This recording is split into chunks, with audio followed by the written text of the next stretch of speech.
cómo ha tratado las minorías José Manuel, y se ha fascinado con las historias secretas, creo que están ahí. A veces los secretos están a la vista, es tan obvio que no lo vemos, de Javier, con esa magnífica capacidad que tiene para crear unas sensaciones de apasionarse por las cosas, por la vida, por la historia. Muchas gracias, Javier. Muchas gracias a los tres. Tenemos un ratito porque creo que el último acto de la tarde es el descubrimiento de la placa, ¿verdad? Que está aquí. Ah, la cuarta está la placa.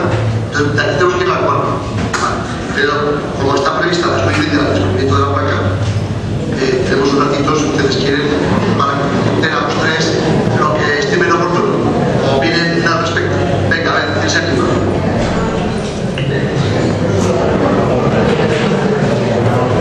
El presidente de la comarca, Carlos. A ver, Carlos. A ver, por favor. Sí. Pues la verdad es que no lo sé. Eso no lo sé, si es verdad, lo he oído.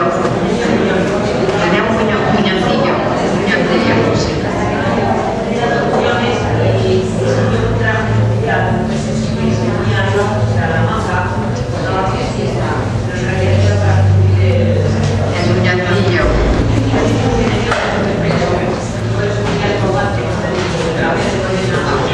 Justo, ahí.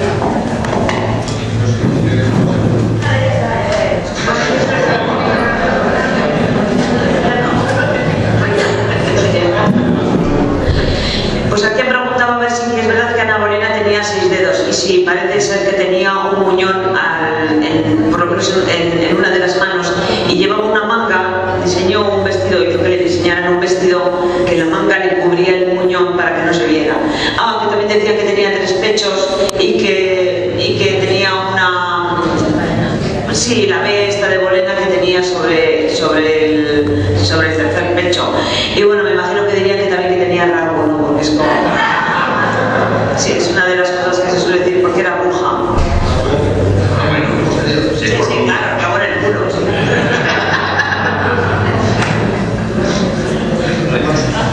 Aproveche la oportunidad que tengo una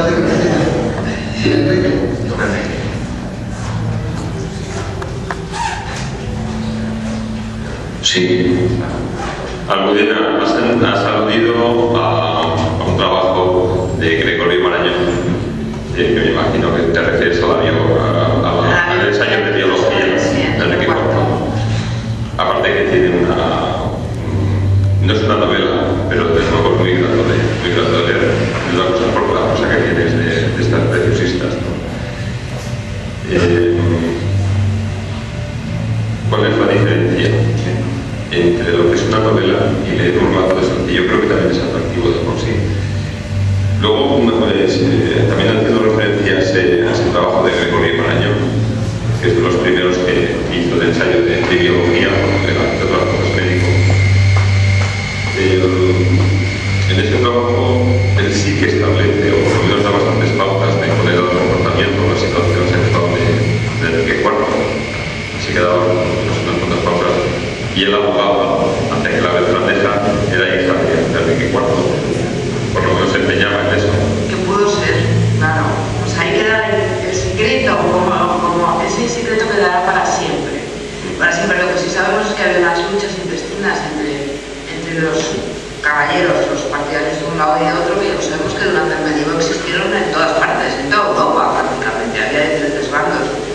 Y bueno, el fomentar por parte del bando partidario de Isabel, o de Alfonso, su hermana, antes de muriese, que era impotente, pues les venía muy bien, ¿no? Si la hubiésemos encontrado allá, lo podríamos haber descubierto, pero es que es imposible. Ese es uno de los secretos que quedará para siempre, yo creo, que quedará para siempre. Y luego a Javier Sierra, sobre la invitación que tenía este Papa del descubrimiento de un nuevo mundo. Está bien el crear curiosidad, el buscar secretos, pero un nuevo mundo puede ser simplemente una reflexión de algo que no es físico. También podría ser eso. Bueno, no he querido contar la historia completa, es mucho más larga, pero a Inocencio VIII y a Cristóbal Colón les unía un mismo objetivo.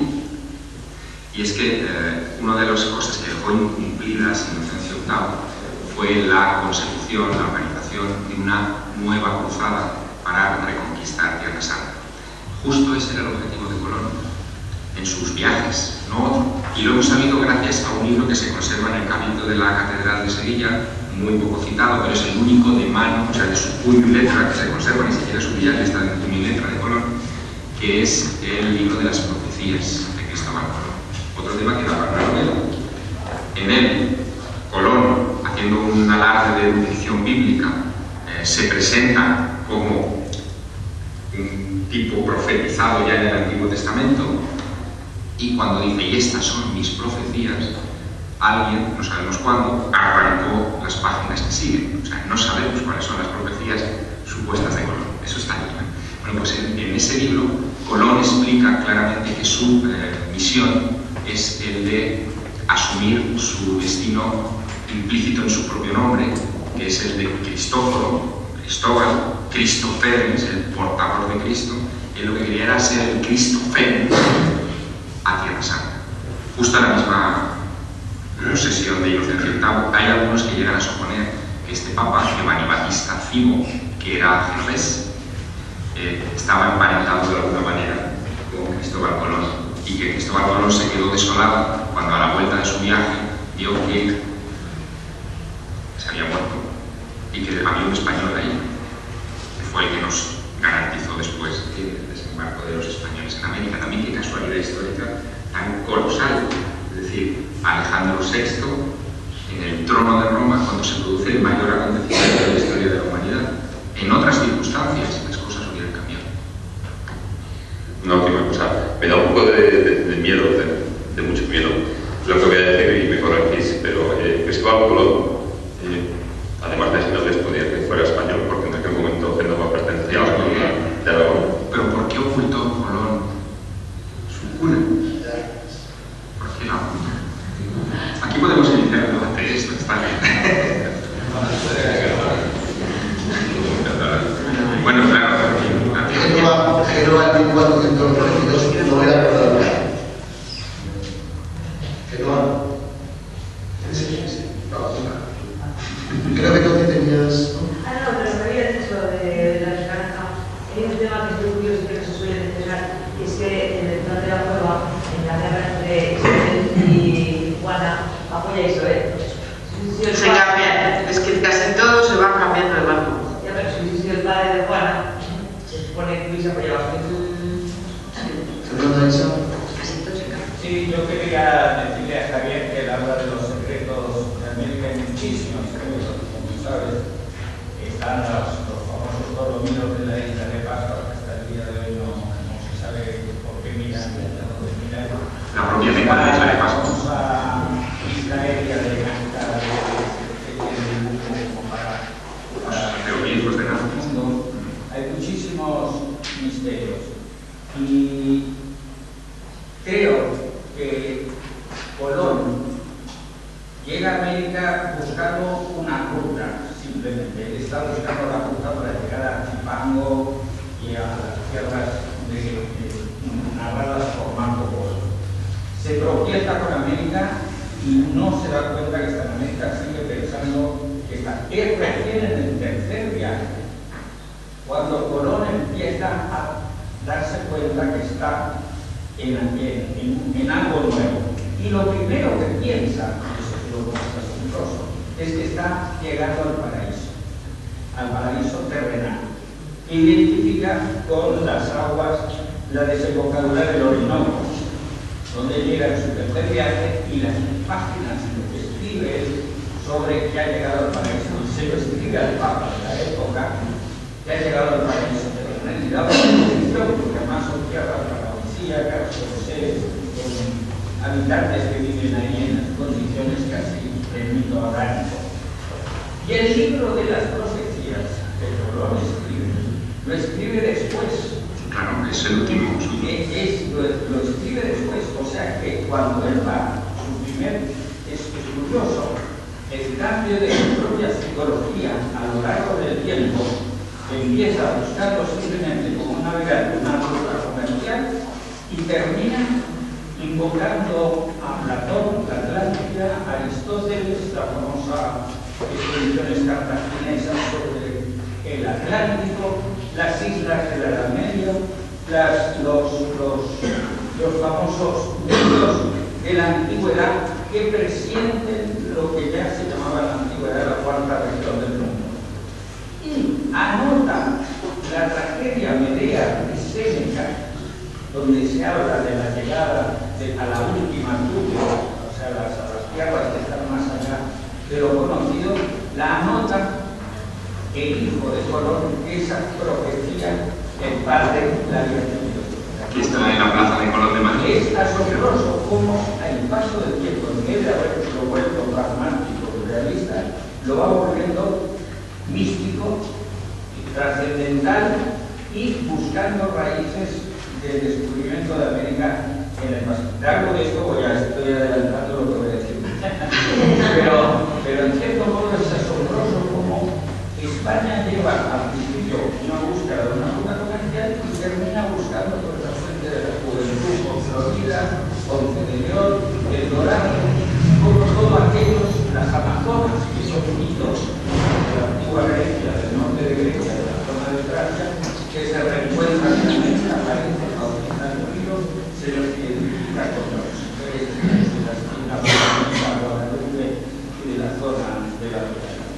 Por eso, digo, es asombroso la cantidad, y eso explica, en cierto modo, voy a decir como una especie de resumen de la mañana, la aparición de esta literatura latinoamericana contemporánea del realismo mágico, de lo real maravilloso, de las novelas históricas que no manejan solamente la historia factual, sino esta historia del imaginario que tú estuviste allí en tu viaje iniciático hace muchos años.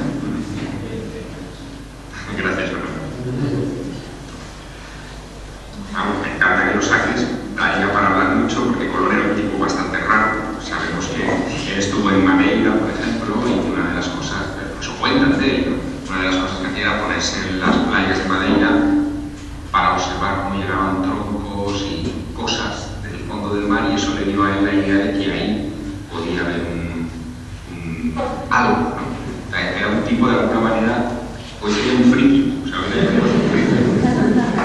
Que después sublimó eso, logró convencer a los reyes católicos y se lanzó a esa aventura, ¿no?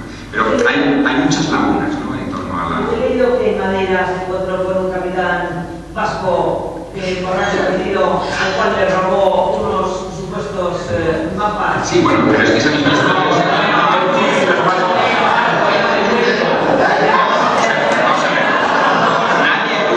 Nadie duda que América la descubrieron los de Bilbao. O sea,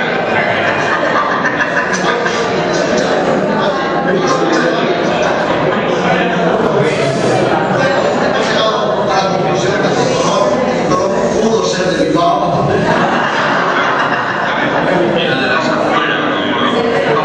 Como dice el chiste, que además es muy cierto, los de Bilbao, que como dice el chiste, pero que además es muy cierto, los de Bilbao nacen donde les da la gana. O sea que pudo haber nacido en Génova. Vamos a ver, se cuentan varias historias de esas. Una es esta, otra es en la isla de Gomera. En la isla de Gomera, donde él conoce a un náufrago y le transmite también cierta información de un viaje fallido. Otra es que con esa información del náufrago de Gomera, él le transmite esos datos al rey de Portugal, a Juan II, y Juan II, que no se fía demasiado de Colón, envía a un barco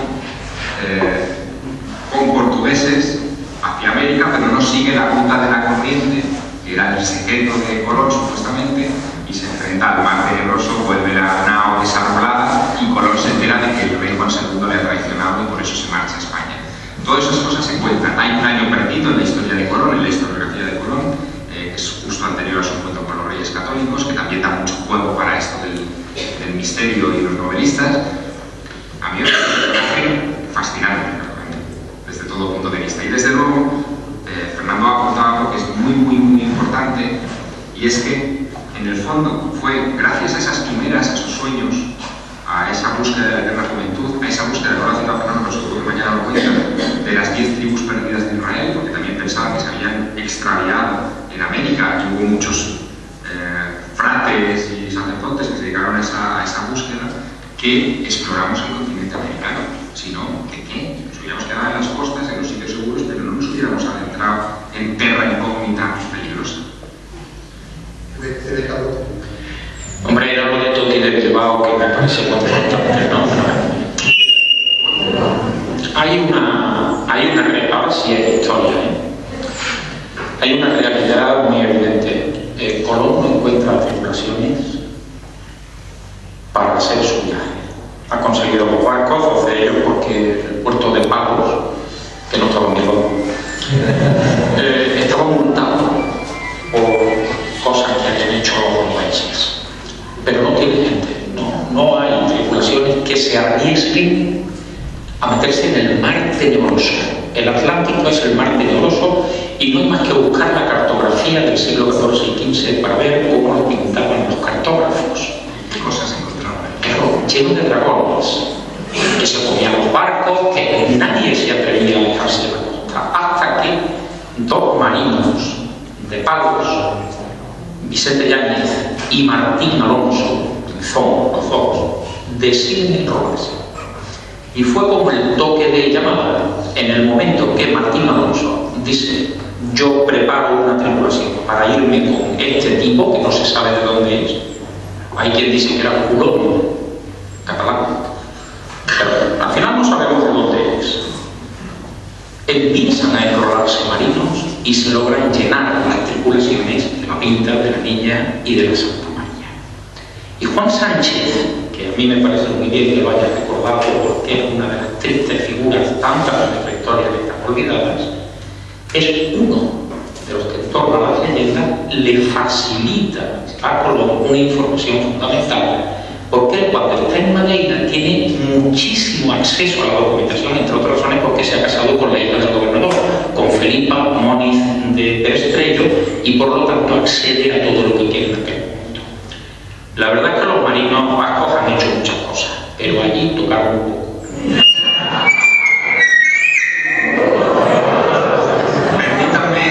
Permítanme una clave más en todo este entramado que tiene que ver con lo que les decía al principio de la mirada.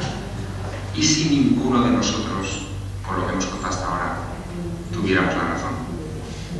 ¿Y si la información de la existencia de tierras en América, lo que inspiró a Inocencio VIII, esa cosa del Nuevo Mundo que después aparece en su epitafio, el mapa de Pirineos, y si toda esa información, esas cositas que están dispersas que hemos sabido utilizar, fueran los ecos del descubrimiento de Sonjo?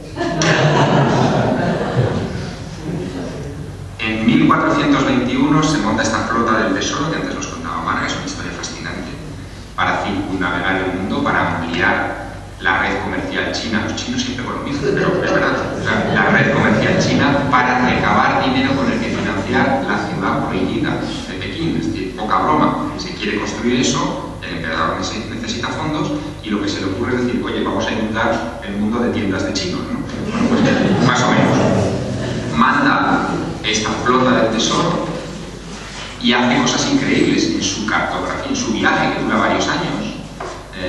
Aparecen unos mapas de seda, por ejemplo, en los que aparece cartografiando el Cabo de Buena Esperanza, que nadie había torcido, ¿no? Sin embargo, ahí aparecen cartografiadas costas que no se sabía tampoco muy bien, porque la ruta de África en 1421 estaba muy por descubrir, y parece que fue dejando contactos en muchos sitios e información que pudieron haber aprovechado marinos venecianos de la existencia de tierras allá, más allá de las columnas de Hércules.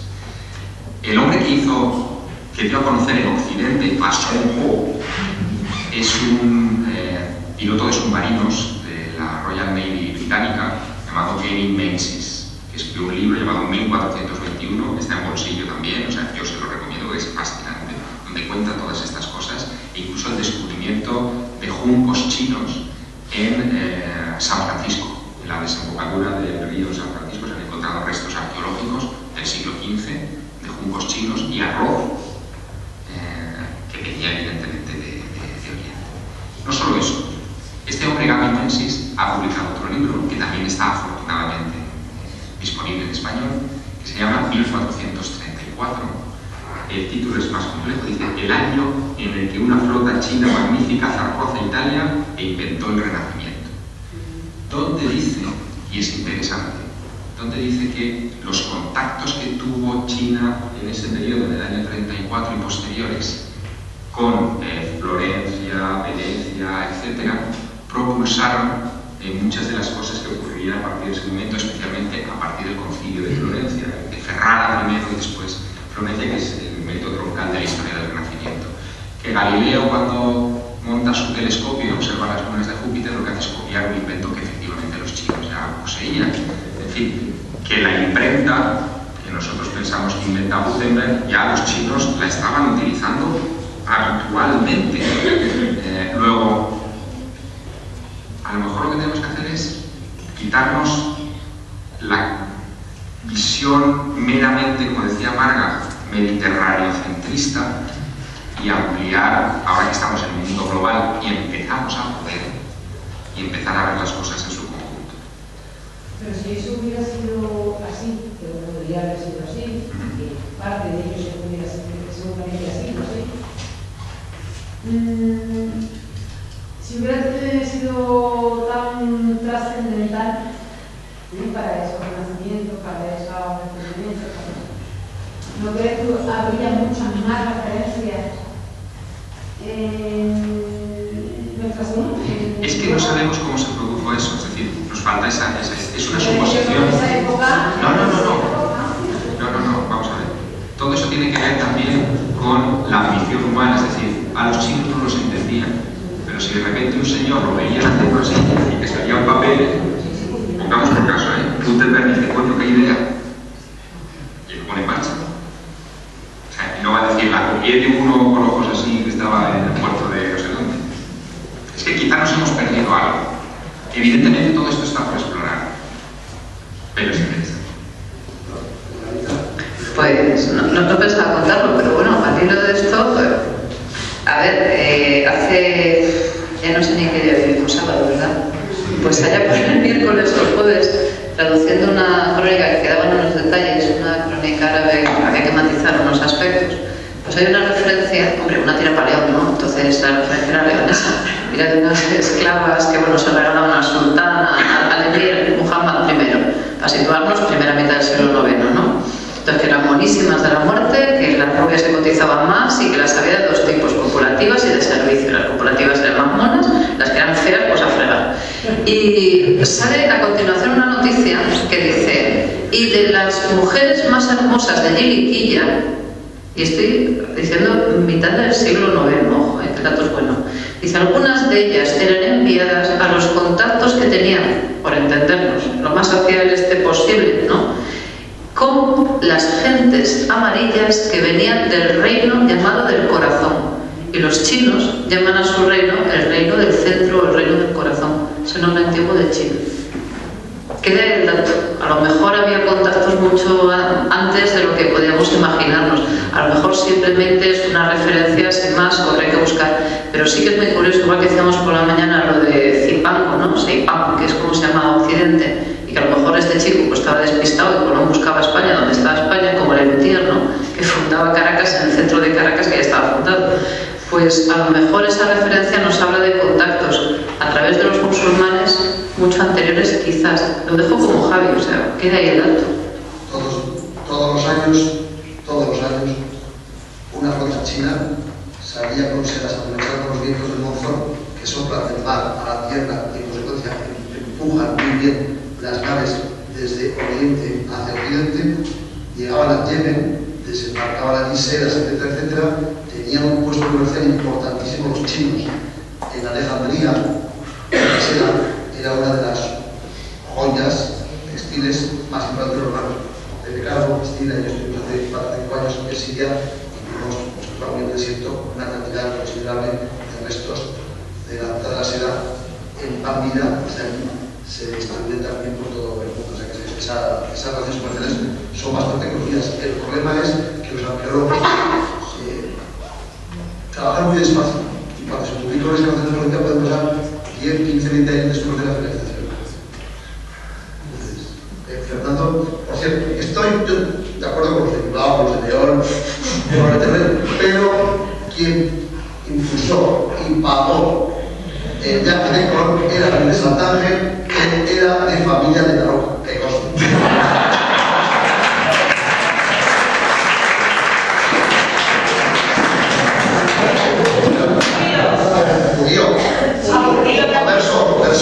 Pero de la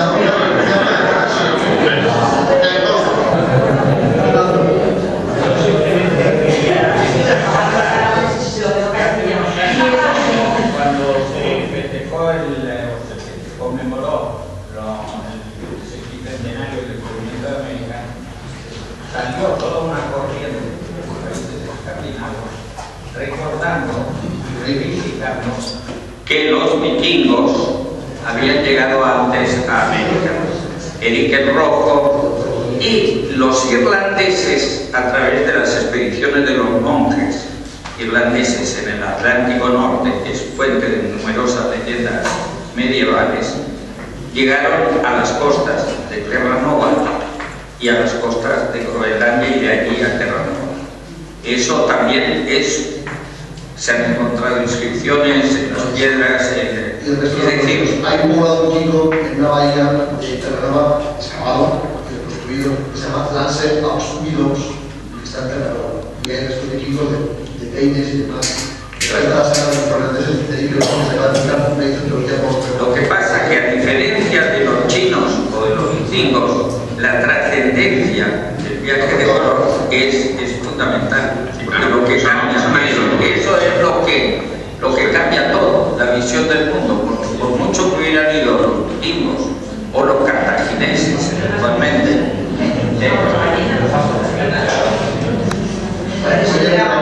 Al final siempre son los ¿Alguna cosa más? La última ya, porque si no llegamos a la dentro de más allá. ¿Qué es lo que usted puede pronunciar los libros y películas incluso de Haneke? En las tumbas mayas, o sea, parecen grabados, incluso parecen ser astronautas, y luego además no hay mancha siquiera ni de humo ni nada, y hay bastante profundidad. Han probado, o probaron en su día, a llevar con espejos la luz abajo y no llegaba. Luego, lógicamente, había electricidad, parece ser que se superó baterías asiduamente, y hubo visitantes de otro mundo. A mí lo que me gusta... Así me gusta, diré. De Haneke, lo que más me gusta, yo lo conozco a él, tiene ahora cerca de 70 años, es un tipo con una energía fabulosa. De Haneke lo que más me gusta es que muchos de los alumnos, o incluso de la quinta del propio Corral, están donde están porque leyeron a Haneke. Luego se fueron dando cuenta de que la cosa no era tan así, pero muchos leyeron porque había textos donde se hablaba de tumbas, arqueología, etcétera, gracias a Eric von Däniken. Yo no creo que la losa de Palenque sea la representación de un astronauta. Hay una interpretación, conociendo la simbología maya, mucho más coherente, digamos. Dicho esto, la puerta, y fíjate, esto es que no se me pueden preguntar estas cosas en un congreso con historia, por eso me pero la puerta a la posibilidad de un paleocontacto, yo la dejo muy abierta. ¿Por qué? Porque las descripciones de los dioses, la llegada, por ejemplo, la misma descripción del capítulo 1 de Ezequiel, en fin, todo este tipo de cosas, es verdad que parece que están contándonos algo que está fuera de lo convencional, que solamente tiene esa interpretación. Pero me tengo que agarrar por fuerza a la tercera ley de Arthur C. Clarke para comprender todo esto. Arthur Clarke escribió 2001, Odisea del Espacio, como saben, enunció varias leyes para la ciencia ficción y los escritores de la ciencia ficción, y les recordaba a los jóvenes escritores de ciencia ficción una cosa que es muy interesante, que tiene que ver con la mirada, justo que es el tema que nos une. Y decía, cualquier tecnología superior a un pueblo inferior nos parece magia. A nuestros abuelos, el hecho de que entremos en esta sala, nuestros abuelos, nuestros bisabuelos, y encendamos la luz, les parecería magia. No digamos ya un iPad, donde tú abres ahí y metes José Luis Corral, y te aparece una foto de Corral y vida. Le parecería como, vamos, el oráculo de Delfos. Luego, ¿por qué no?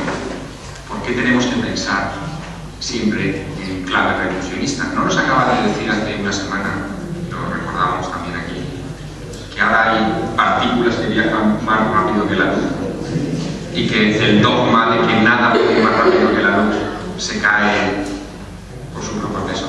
Eso es lo que me parece maravilloso de la aventura del conocimiento humano. Y yo, en principio, estoy en contra de toda la postura dogmática en cualquier terreno. Y esa, a mí me parece coherente, fíjese.